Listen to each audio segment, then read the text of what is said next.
Trendy ഗിഫ്റ്റിലേക്ക് എല്ലാവരെയും welcome ചെയ്യാണ് കേട്ടോ. പ്രത്യേകിച്ച് ക്രാഫ്റ്റ് ബിസിനസ് സ്റ്റാർട്ട് ചെയ്യാൻ ആഗ്രഹിക്കുന്നവരെയും പിന്നെ റെസിൻ ആർട്ടിസ്റ്റിനെയൊക്കെ യൂസ്ഫുൾ ആയിട്ടുള്ള വീഡിയോസ് ആണ് കേട്ടോ നമ്മൾ കൊണ്ടുവന്നിട്ടുള്ളത്. അപ്പോൾ ഗൈസ്, ആദ്യം തന്നെ നമ്മളെ ചാനൽ ഒന്ന് സബ്സ്ക്രൈബ് ചെയ്ത് ബെല്ലൈക്കൺ പ്രസ്സാക്കി ഓളൊന്ന് കൊടുത്തോളിട്ടോ. അങ്ങനെ ചെയ്തിട്ടുണ്ടെങ്കിൽ നമ്മൾ എല്ലാ വീഡിയോസിന്റെ നോട്ടിഫിക്കേഷനും നിങ്ങൾക്ക് കിട്ടുന്നതാണ് കേട്ടോ. അപ്പോൾ ഗൈസ്, ഇന്നത്തെ നമ്മളെ വർക്ക് ഉണ്ടല്ലോ, നിങ്ങൾ ഇൻട്രോയിൽ കണ്ട പോലെ തന്നെ ബേബി തിങ്സിന്റെ പ്രിസർവേഷൻ ആണ് കേട്ടോ. കസ്റ്റമർ നമുക്ക് ചെയ്യേണ്ട പ്രത്യേകം പ്ലാനിങ്ങും പിന്നെ ബാക്ക്ഗ്രൗണ്ടിന്റെ കളറൊക്കെ പറഞ്ഞു തന്നിട്ടുണ്ടായിരുന്നു. അപ്പോൾ നമ്മൾ അതുപോലാണ് കേട്ടോ സെറ്റാക്കാൻ പോണത്.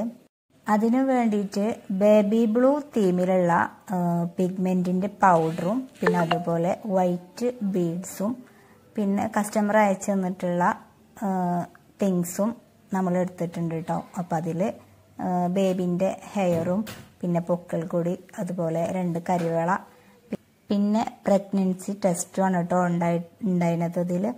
പിന്നെ പ്രത്യേകം ഒരു പറഞ്ഞിട്ടുണ്ടായിരുന്നു ബേബിൻ്റെ വെയിറ്റ് അതുപോലെ ടൈം ഇതൊക്കെ വെച്ചിട്ടുള്ള ഡീറ്റെയിൽസും കൂടെ ഇൻക്ലൂഡ് ആക്കണമെന്ന്. അപ്പം അതിന് വേണ്ടിയിട്ട് നമ്മൾ OSP ഷീറ്റിൽ പ്രിൻ്റ് ചെയ്തിട്ടുള്ള ഡീറ്റെയിൽസ് കൊടുത്തിട്ടുണ്ട് കേട്ടോ. പിന്നെ 2 ഫോട്ടോ വേണം, ബേബിൻ്റെ ഫോട്ടോയും പാരൻസിൻ്റെ ഫോട്ടോയും. നെക്സ്റ്റ് നമുക്ക് വേണ്ടത് വെയിറ്റിംഗ് മെഷീനാണ് കേട്ടോ. ഫ്രെയിമും കാര്യങ്ങളൊക്കെ ചെയ്യുമ്പോൾ നമുക്ക് ഈ ഒരു മെഷീന് അത്യാവശ്യമാണ്, മസ്റ്റാണ് നല്ല കേട്ടോ പറയണത്. പക്ഷേ ഏറ്റവും ബെറ്ററും യൂസ്ഫുള്ളും ഇതായിരിക്കും. അപ്പം എല്ലാവരും ഇതൊന്ന് വാങ്ങാൻ നോക്കാം കേട്ടോ. ഇത് യൂസ് ചെയ്യുന്നവർ പ്രത്യേകം ശ്രദ്ധിക്കണം കേട്ടോ. ഇതിൻ്റെ ബാറ്ററി നമ്മൾ യൂസ് ചെയ്യുന്ന ടൈമിൽ മാത്രം വെച്ചാൽ മതി, ഇല്ലെങ്കിൽ ലീക്കായി പോവും. അങ്ങനെ അതാ നമ്മളെ വർക്ക് നമുക്ക് സ്റ്റാർട്ട് ചെയ്യാം കേട്ടോ. അതിന് വേണ്ടിയിട്ട് മെയിനായിട്ട് മോൾഡാണല്ലോ നമുക്കൊരു ഫ്രെയിം സെറ്റ് ചെയ്യാൻ വേണ്ടത്. അപ്പോൾ 8 ഇഞ്ചിൻ്റെ ഈ ഒരു ഷേപ്പിലുള്ള മോൾഡാണ് കേട്ടോ ഞാൻ ചൂസ് ആക്കിയിട്ടുള്ളത്. അപ്പോൾ ഈ വർക്ക് ചെയ്യുന്നവർക്കൊരു ഡൗട്ട് ഉണ്ടാവും, നമുക്ക് ഏത് സൈസ് മോൾഡാണ് ഇതിന് ആവശ്യമായിട്ടുള്ളതെന്ന് എങ്ങനെ നമ്മൾ മനസ്സിലാക്കുക എന്നുള്ളത്. അങ്ങനത്തെവരോട് ഞാൻ പറയാണ്, നമ്മൾ ഷോപ്പിലൊക്കെ വാങ്ങാൻ പോകുമ്പോൾ ഈ കസ്റ്റമർ അയച്ചു തന്നിട്ടുള്ള ഐറ്റംസ് ഉണ്ടല്ലോ, അതാദ്യം നമ്മൾ കൈ കിട്ടിയതിന് ശേഷം മാത്രം വാങ്ങാൻ പോവാം കേട്ടോ. അതിനുശേഷം ഈ കസ്റ്റമറെ ഈ തിങ്സ് നമ്മൾ ഈ എല്ലാ മോൾഡിലൊന്ന് സെറ്റ് ചെയ്ത് അറേഞ്ച് ചെയ്തെടുത്ത് നോക്കുക. കസ്റ്റമർ പറഞ്ഞ ഡിസൈനിലും കാര്യങ്ങളിലൊക്കെ ഏകദേശം ഒന്ന് ചെയ്ത് നോക്കുക. അപ്പോൾ അതിൽ കറക്റ്റായി ഇൻക്ലൂഡ് ആക്കാൻ പറ്റുന്നുണ്ട് എന്നുണ്ടെങ്കിൽ ആ ഒരു സൈസ് എടുക്കാം കേട്ടോ. അല്ല, നിങ്ങൾ നേരെ തിരിച്ചാണ് ചെയ്യണമെന്നുണ്ടെങ്കിൽ, അതായത് നിങ്ങൾക്കൊരു വർക്കൊക്കെ വന്ന് ഓർഡർ കൺഫേം ആക്കി നിങ്ങളെ വേഗം മോൾഡൊക്കെ വാങ്ങാൻ പോയാൽ, സാധനം കൈ കിട്ടാതെ തന്നെ മോൾഡൊക്കെ വാങ്ങാൻ പോയിട്ടുണ്ടെങ്കിൽ നമുക്ക് ചിലപ്പോൾ നമ്മൾ വാങ്ങിയ സൈസിലുള്ള മോൾഡിൽ ഇത് ഇൻക്ലൂഡ് ആക്കാൻ പറ്റണമെന്നില്ല. അപ്പോൾ അവിടെ പാളി പോകാൻ ചാൻസ് ഉണ്ട്. അപ്പോൾ അതൊന്നും എല്ലാവരും ശ്രദ്ധിക്കാം. ഒരു കാര്യം കൂടെ ശ്രദ്ധിക്കാണ്ട് കേട്ടോ, അതായത് നമ്മളെ ഐറ്റംസിൽ ഏറ്റവും തിക്നെസ് കൂടിയിട്ടുള്ള ഐറ്റം ഏതാണ്, അതായത് ഇപ്പം ഇതിൽ തിക്നെസ് കൂടിയിട്ടുള്ളത് ഈ പ്രഗ്നൻസി ടെസ്റ്റും പൊക്കിൾ കൊടിയാണ്. അപ്പോൾ അത് ഏതാണ് ഏറ്റവും വലിയ തിക്നെസ് ഉള്ളത് അതൊന്ന് മോൾഡിൽ വെച്ചിട്ട് ആ മോൾഡിൻ്റെ തിക്നെസ്സും ഈ ഒരു ഐറ്റത്തിൻ്റെ തിക്നെസ്സും നോക്കിയിട്ട് വേണം കേട്ടോ എടുക്കാൻ. അതായത് ചിലപ്പോൾ നമ്മൾ വർക്കൊക്കെ കഴിഞ്ഞ് വരുമ്പോൾ നമ്മളെ ഈ ഐറ്റംസ് മുകളിൽ ഷാർപ്പായി നിൽക്കാതെക്കാൻ വേണ്ടിയിട്ടാണ് ഞാൻ പറയണത്. എല്ലതും അതിൽ ഫില്ല് ചെയ്ത് നിൽക്കുന്ന രീതിക്കുള്ള മോൾഡ് എടുക്കാൻ നോക്കണം. അപ്പോൾ ഇതാ ഞാൻ ഫസ്റ്റ് ചെയ്തത് ഈ 2 ഐറ്റം ആദ്യം മോൾഡിൽ വെച്ചിട്ട് നമ്മൾ ആ പിഗ്മെൻ്റ് ആഡ് ചെയ്തിട്ടുള്ള ബേസ് ഇതിലേക്ക് ഒഴിച്ചു കൊടുത്തിട്ടുണ്ട് കേട്ടോ. ഇത് ഞാൻ ചെയ്തിട്ടുള്ള പ്രോസസ്സാണ്, എല്ലാവരും ഇങ്ങനെ ചെയ്യണമെന്നില്ല.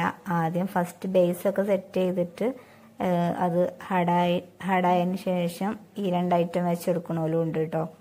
പിന്നെ റെസിന് മിക്സ് ചെയ്യുന്ന വീഡിയോ ഞാനിതിൽ കാണിക്കുന്നില്ല കേട്ടോ, കാരണം നമ്മൾ ഒരുപാട് വീഡിയോസിൽ കാണിച്ചിട്ടുണ്ട്. അപ്പോൾ അത് മനസ്സിലായാൽ പിന്നെ ഇതിൽ വീണ്ടും വീണ്ടും കാണിക്കണ്ടല്ലോ എന്ന് വിചാരിച്ചിട്ടാണ്. അപ്പോൾ നമ്മൾ ആ ബ്ലൂ തീമൊക്കെ സെറ്റ് ചെയ്തിട്ടുണ്ട്, കാണാൻ നല്ല ഭംഗിയൊക്കെ ഉണ്ട് കേട്ടോ. അപ്പോൾ നമ്മൾ ഇത് ഒഴിക്കണതിൻ്റെ മുമ്പായിട്ട് ഏത് എല്ലാ ഐറ്റംസും എവിടെ പ്ലേസ്മെൻറ്റ് ചെയ്യണം എന്നുള്ളതൊക്കെ ഒന്ന് കാൽക്കുലേറ്റ് ചെയ്തിട്ടാണ് കേട്ടോ ചെയ്യാൻ. അപ്പോൾ ഇതാ മോൾഡിൻ്റെ എല്ലാ ഭാഗത്തേക്കും അതൊന്ന് സ്പ്രെഡ് ചെയ്ത് കൊടുക്കുന്നുണ്ട്. പേഴ്സണലി ഈ ഒരു കളർ എനിക്ക് ഭയങ്കരമായിട്ട് ഇഷ്ടമായി കേട്ടോ. നമ്മൾ ആ പൗഡറിന്ന് കുറച്ച് മിക്സ് ആക്കിയാൽ മതി. ഓവറായിട്ട് മിക്സ് ആക്കാനൊന്നും പോകണ്ട കേട്ടോ. പിന്നെ ഫസ്റ്റ് ബേസിൽ തന്നെ ഓവറായിട്ട് റെസിൻ ഒഴിക്കാനും പോകണ്ട. നമ്മളെ മോൾഡ് തിക്കനുസരിച്ചിട്ടൊക്കെ ഒന്ന് റെഡിയാക്കാൻ നോക്കാം കേട്ടോ. നമുക്കിനിയും ബാക്കി ഐറ്റംസൊക്കെ ഇതിലൊന്ന് സെറ്റ് ചെയ്ത് കൊടുത്ത് പിന്നെയും റെസിൻ ഒഴിക്കാനുള്ളതാണ്. അപ്പം അതൊക്കെ ഒന്ന് ശ്രദ്ധിക്കുക. ഇതിൽ കാണുന്ന വൈറ്റ് ബീഡ്സും ഞാൻ ഫസ്റ്റ് ബേസിൽ തന്നെ വെച്ച് കൊടുത്തിട്ടുണ്ടായിരുന്നു കേട്ടോ. പിന്നെ നമ്മളിത് ഇഷ്ടമുള്ള ഡിസൈനിലൊക്കെ വരച്ചെടുക്കാനൊക്കെ പറ്റും. കുറച്ചൊന്ന് ഹാർഡായതിനു ശേഷം പിന്നെ ഞാനൊരു റോസിൻ്റെ ഒരു രീതിക്കൊന്ന് വരച്ചെടുത്തിട്ടുണ്ടായിരുന്നു. പിന്നെ നമ്മളിത് 24 ഹവറിന് ശേഷം എല്ലാം ഹാർഡായി കിട്ടിയിട്ടുണ്ട്. ഇനി ബാക്കി ഐറ്റംസൊക്കെ ഒന്ന് സെറ്റ് ചെയ്ത് കൊടുക്കുകയാണ് കേട്ടോ. 2 ഫോട്ടോസ് മുകളിൽ വെക്കണം എന്നതിനൊരു പറഞ്ഞിട്ടുണ്ടായിരുന്നത്. പിന്നെ ഓരോ ഡിസൈനിൽ സൈഡിൽ അങ്ങനെ വള അങ്ങനെ വെച്ചെടുത്ത് അതിൻ്റെ ഉള്ളിലായിട്ട് ഇത് വെച്ച് കൊടുക്കുന്നുണ്ട് കേട്ടോ. നെക്സ്റ്റ് നമുക്ക് ഹെയറാണ് പ്ലേസ് ചെയ്യാനുള്ളത്. ഒരു തന്ന അതേപോലെ തന്നെ പ്ലേസ് ചെയ്ത് കൊടുക്കുകയാണ് കേട്ടോ. അപ്പം അതിന് മുന്നേ തന്നെ ഞാൻ ഫസ്റ്റായിട്ട് നമ്മളെ ഡീറ്റെയിൽസും പാരൻസിൻ്റെ നെയിമും അങ്ങനത്തെ കുറച്ച് ടെക്സ്റ്റ് ഉണ്ടല്ലോ അതൊക്കെ ഒന്ന് സെറ്റ് ചെയ്ത് കൊടുക്കുകയാണ്. അതിലുള്ള ഫോട്ടോസ് നമ്മൾ സ്റ്റിക്ക് ചെയ്ത് കൊടുക്കണം കേട്ടോ. ജസ്റ്റ് അങ്ങനെ വെച്ചാൽ പോരാ, സ്റ്റിക്ക് ചെയ്യൽ മസ്റ്റാണ്. ബാക്കിയുള്ള ഐറ്റംസൊക്കെ ജസ്റ്റ് അങ്ങനെ വെച്ചെടുത്താൽ മതി കേട്ടോ. അപ്പോൾ അതാ രണ്ടാമത്തെ പ്രാവശ്യം ഞാൻ റെസിന് മിക്സ് ചെയ്തിട്ടുണ്ട്. ക്ലിയർ റെസിനാണ് കേട്ടോ, പിഗ്മെൻ്റ് ഒന്നും ആഡ് ചെയ്തിട്ടില്ല. അപ്പോൾ അത് ജസ്റ്റ് ഒന്ന് അവിടെ വെച്ചുകൊടുക്കുകയാണ്, ഒഴിച്ചു കൊടുക്കുന്നുണ്ട്. നമ്മൾ ഡീറ്റെയിൽസ് ഒന്ന് വെച്ചുകൊടുക്കാൻ വേണ്ടിയിട്ടാണ് കേട്ടോ. ഡീറ്റെയിൽസ് വെച്ച് കൊടുക്കുമ്പോൾ ജസ്റ്റ് റെസിന് ഒഴിക്കാതെ വെച്ചാൽ നമ്മൾ ഈ ബബിൾസും കാര്യങ്ങളൊക്കെ കയറാൻ ചാൻസ് ഉണ്ട്. അപ്പം അതുകൊണ്ടാണ് കേട്ടോ അങ്ങനെ സെറ്റ് ചെയ്ത് കൊടുക്കുന്നത്. ആദ്യം തന്നെ ബേബിയുടെ പേര് നമ്മൾ കുറച്ച് വലിയ ടെക്സ്റ്റിൽ വെച്ച് കൊടുക്കുകയാണ്. ശേഷം നമ്മളതൊന്ന് അഡ്ജസ്റ്റ് ആക്കിയിട്ട് അങ്ങനെ കൊടുക്കാം കേട്ടോ. നമ്മൾ വർക്ക് ചെയ്യുമ്പോൾ പരന്ന സ്ഥലത്ത് വെച്ചിട്ട് വേണം കേട്ടോ ചെയ്യാൻ. ഞാനിതൊരു ടൈലിൻ്റെ മുകളിലായിട്ട് അങ്ങനെ ഒരു ബോർഡ് വെച്ചിട്ടാണ് സെറ്റ് ചെയ്യുന്നത്. അല്ലാന്നുണ്ടെങ്കിൽ നമ്മളെ വർക്കൊക്കെ ആക്കി ഡാമേജ് ആയി പോകും കേട്ടോ. നെക്സ്റ്റ് നമ്മൾ അതിൻ്റെ തൊട്ട് താഴെയായിട്ട് ഡീറ്റെയിൽസ് ഒക്കെ വെച്ച് കൊടുത്തിട്ടുണ്ട്. സെപ്പറേറ്റ് ആക്കാതെ എല്ലാം ഒരുമിച്ച് തന്നെ അങ്ങനെ വെച്ച് കൊടുത്തിട്ടുണ്ട് കേട്ടോ. അതാണ് ഒന്നുകൂടെ സിമ്പിള്. അപ്പം അങ്ങനെയാണ് സെറ്റ് ചെയ്യണത്. വെച്ച് കൊടുത്തപ്പോൾ എനിക്ക് കുറച്ച് ചെരിവൊക്കെ തോന്നിയിട്ടുണ്ടായിരുന്നു. അതൊക്കെ ഞാനൊന്ന് റെഡിയാക്കി കൊടുത്തിട്ടുണ്ട്.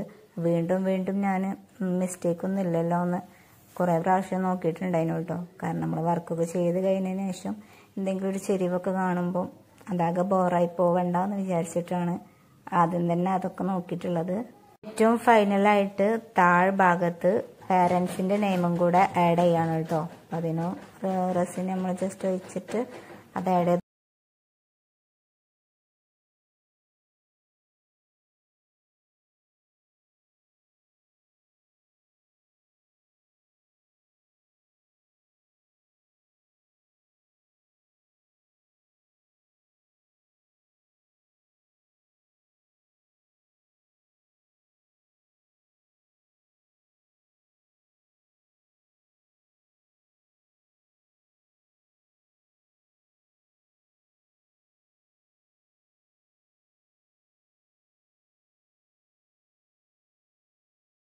Work pack ചെയ്യാനുണ്ടായിരുന്നു. കുറച്ച് നെയിം സ്ലിപ്പും അതുപോലെ ഫ്രെയിംസും മിനി ഫ്രെയിംസൊക്കെ പാക്ക് ചെയ്ത് കൊറിയർ ചെയ്യാണ്ടായിരുന്നു കേട്ടോ. അപ്പം അതൊക്കെ ഒന്ന് പാക്ക് ചെയ്യണം. പിന്നെ ഈ വർക്കിൻ്റെ ഈ നെയിം സ്ലിപ്പിൻ്റെ കാര്യം പറയുകയാണെങ്കിൽ നമുക്കെല്ലാവർക്കും സ്കൂളൊക്കെ ഓപ്പൺ ചെയ്യണതിന് മുമ്പാണല്ലോ ഈ നെയിം സ്ലിപ്പും കാര്യങ്ങളൊക്കെ ഓർഡർ ആക്കുന്നതും ആവശ്യമുള്ളതൊക്കെ. പക്ഷേ ഈ ഒരു കസ്റ്റമർ എത്രയോ അതായത് ഇപ്പം അടുത്താണ് കേട്ടോ എനിക്ക് വർക്ക് തരുന്നത്. അതായത് നമ്മളിപ്പോൾ സ്കൂളിലേക്കൊക്കെ നെയിം സ്ലിപ്പിൻ്റെ ആവശ്യമൊക്കെ കഴിഞ്ഞ സമയമാണ്. എന്താണെന്നറിയില്ല, ഈ കസ്റ്റമർ എനിക്ക് ഇപ്പോഴാണ് ഇതിൻ്റെ ഓർഡർ തരുന്നത്. അപ്പോൾ ഞാൻ വിചാരിച്ചിട്ടുണ്ടായിരുന്നു കേട്ടോ. അപ്പോൾ അവർക്ക് ഗൾഫിലേക്ക് കൊടുത്തേക്കാനുള്ളതാണെന്ന് പറഞ്ഞിട്ട് വേഗം തന്നെ കൊറിയർ ചെയ്യാനൊക്കെ പറഞ്ഞതായിരുന്നു. അങ്ങനെ ഒരു 3-4 ഫോട്ടോസൊക്കെ ഡിഫറെൻറ്റ് ഫോട്ടോസൊക്കെ നമുക്ക് സെൻഡ് ചെയ്തെന്ന് അത് നമ്മൾ നെയിം സ്ലിപ്പാക്കി പല കളേഴ്സിലും സെറ്റ് ചെയ്ത് കൊടുത്തിട്ടുണ്ട് കേട്ടോ. അപ്പം അത് പാക്ക് ചെയ്യാണ്. നെക്സ്റ്റ് നമുക്ക് ഒരു മിനി ഫ്രെയിമും കൂടെ പാക്ക് ചെയ്ത് കൊറിയർ ചെയ്യാണ്ട് കേട്ടോ. അപ്പോൾ അത് പ്രൈവസി ഇഷ്യൂസ് ഉണ്ടായതുകൊണ്ട് തന്നെ അതിൻ്റെ ഫേസ് ഒന്നും നമ്മൾ കാണിക്കുന്നില്ല. അപ്പോൾ ഹൈഡ് ചെയ്തിട്ടുണ്ടാണ് കേട്ടോ നമ്മൾ പാക്ക് ചെയ്യണത് കാണിക്കുന്നത്. ഫ്രെയിമൊക്കെ പാക്ക് ചെയ്യുമ്പോൾ നമ്മൾ ഫസ്റ്റ് ചെയ്യേണ്ടത് ഒരു ഗിഫ്റ്റ് പേപ്പർ കൊണ്ട് ഒന്ന് റാപ്പ് ചെയ്തെടുക്കുക. ആദ്യം ഞാൻ ചെയ്യൽ നമ്മളെ ക്ലിംഗ് റാപ്പ് ഉണ്ടല്ലോ, അത് യൂസ് ചെയ്തിട്ടൊന്ന് ടാപ്പ് ചെയ്തിട്ട് പിന്നെ റാപ്പ് ചെയ്തെടുക്കലാണ് കേട്ടോ. പിന്നെ തെർമോകോൾ 4 ഭാഗത്തും വെച്ചിട്ട് അങ്ങനെ ടാപ്പ് ചെയ്തെടുക്കലാണ് ചുറ്റും. ഫ്രെയിമൊക്കെ നമുക്ക് ഓർഡേഴ്സ് കിട്ടുമ്പോൾ ഏറ്റവും വലിയ ടാസ്ക് അത് പൊട്ടിപ്പോവാതെ കസ്റ്റമർ കയ്യിൽ നല്ല രീതിക്ക് എത്തിക്കുക എന്നുള്ളതാണ് കേട്ടോ. അപ്പോൾ അതിന് വേണ്ടിയിട്ട് അതുപോലെ തന്നെ നല്ല രീതിക്ക് പാക്ക് ചെയ്യാൻ നോക്കണം. പാക്കിങ്ങിൽ നമ്മൾ പിശുക്ക് കാണിക്കാൻ നോക്കിയാൽ ലാസ്റ്റ് നമുക്ക് തന്നെയാണ് കേട്ടോ അത് പണി കിട്ടുക. ഫ്രെയിമൊക്കെ പൊട്ടിപ്പോയാൽ കസ്റ്റമർ ആകെ അലങ്കോലാക്കും. അപ്പോൾ അതിന് നമ്മൾ ആദ്യം തന്നെ സേഫ്റ്റി പാക്കിങ് കൊടുക്കാൻ നോക്കാം. അപ്പം ഉണ്ടല്ലോ, നമുക്ക് നമ്മളെ വർക്കിലേക്ക് തന്നെ തിരിച്ചു വരാം കേട്ടോ. നമുക്ക് ഹെയറും കൂടെ അതിൽ ആഡ് ചെയ്ത് കൊടുക്കാനുണ്ട്. അപ്പോൾ ഞാൻ അതുപോലെ തന്നെ ഹെയർ നമ്മൾ വിചാരിച്ച പ്ലേസിൽ തന്നെ സെറ്റ് ചെയ്ത് കൊടുക്കുന്നുണ്ട് കേട്ടോ. ആദ്യം ക്ലിയർ റെസിനൊന്ന് ജസ്റ്റ് ഒന്ന് ഒഴിച്ചു കൊടുത്തിട്ട് അതിലേക്ക് ഹെയർ ഒന്ന് സ്റ്റിക്ക് ചെയ്യണ പോലെ വെച്ച് കൊടുക്കുന്നുണ്ട്.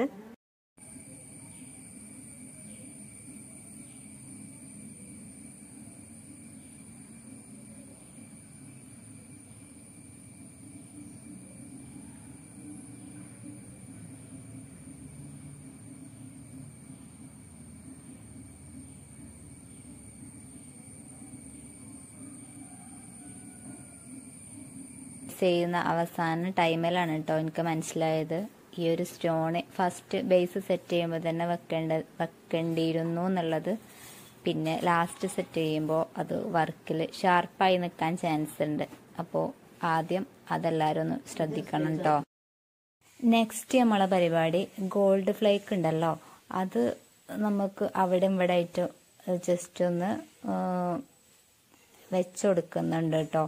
നമ്മളെ കസ്റ്റമർ പറഞ്ഞിട്ടുണ്ടായിരുന്നു ഗോൾഡ് ഫ്ലേക്ക് എന്തെങ്കിലുമൊക്കെ ഒരു ഡിസൈനാക്കി ചെയ്ത് തരണമെന്ന്. അപ്പോൾ ഞാനത് റെസിനിൽ ചെറുതാക്കി നല്ലോണം മാക്സിമം ചെറുതാക്കിയിട്ട് മിക്സ് ചെയ്തിട്ട് അവിടെയും ഇവിടെ ആയിട്ട് ഇങ്ങനെ വെച്ചുകൊടുക്കുന്നുണ്ട്. കാണുമ്പോൾ ചിതറിയ പോലെ നമുക്ക് ഫീൽ ചെയ്യണം, അതാണ് കേട്ടോ ഞാൻ വിചാരിക്കുന്നത്. അപ്പോൾ അതേപോലെയൊക്കെ ഒന്ന് ചെയ്യാൻ നോക്കുന്നുണ്ട്.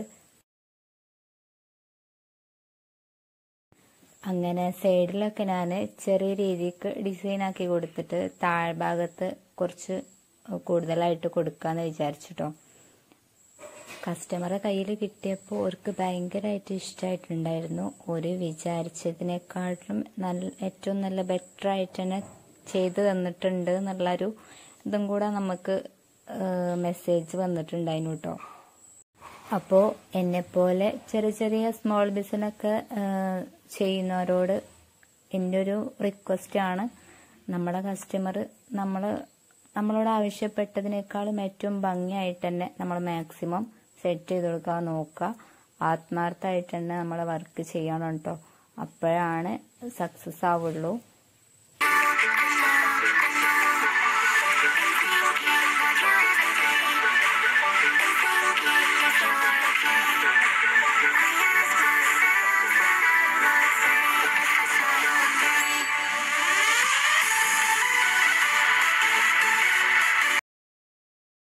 അങ്ങനെ നമ്മളെ വർക്കൊക്കെ ഹാർഡായി വന്നിട്ടുണ്ട് കേട്ടോ. 24 ഹവേഴ്സിന് ശേഷം മാത്രം ടച്ച് ചെയ്താൽ മതി. അതിൻ്റെ ഇടയ്ക്കുള്ള ടെൻഡൻസി ഒക്കെ ഒന്ന് ഒഴിവാക്കാം കേട്ടോ.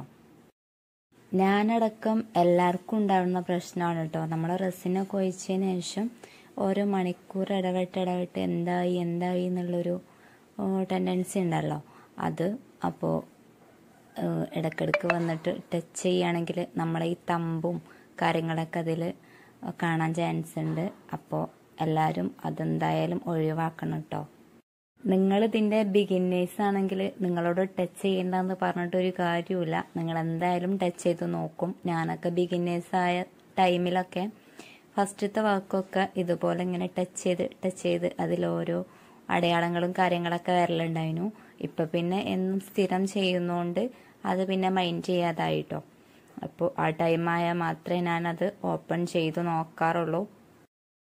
അങ്ങനെ നമ്മുടെ വർക്ക് ഇതാ ഡിമോൾഡ് ചെയ്തെടുത്തിട്ടുണ്ട് കേട്ടോ. ഇതാണ് ഇതിൻ്റെ ഫൈനൽ ലുക്ക്. അപ്പോൾ ഗൈസ് ഇത്രയൊക്കെ തന്നെ ഉള്ളൂ കേട്ടോ നമ്മളെ വീഡിയോ. എല്ലാവർക്കും യൂസ്ഫുൾ ആണെന്ന് വിചാരിക്കുന്നു. യൂസ്ഫുൾ ആയിട്ടുണ്ടെങ്കിൽ എല്ലാവരും ഒന്ന് ഷെയർ ചെയ്ത് കൊടുക്കുക, ലൈക്ക് ഇട്ട് കൊടുക്കുക കേട്ടോ. പിന്നെ നമുക്കുള്ള ഏക പരിപാടി നമ്മളെ ഷൂട്ടിംഗ് ആണല്ലോ. അപ്പോൾ എത്ര ഫോട്ടോ എടുത്താലും നമുക്ക് മതിയാവില്ല. അപ്പോൾ അതിനനുസരിച്ച് ഓരോ ബാക്ക്ഗ്രൗണ്ടും കാര്യങ്ങളൊക്കെ സെറ്റ് ചെയ്ത് ഷൂട്ട് ചെയ്യണ പരിപാടിയിലാണ് കേട്ടോ ഞാൻ. അപ്പോൾ മക്കളെ നെക്സ്റ്റ് വീഡിയോ കാണും വരെ ബൈ.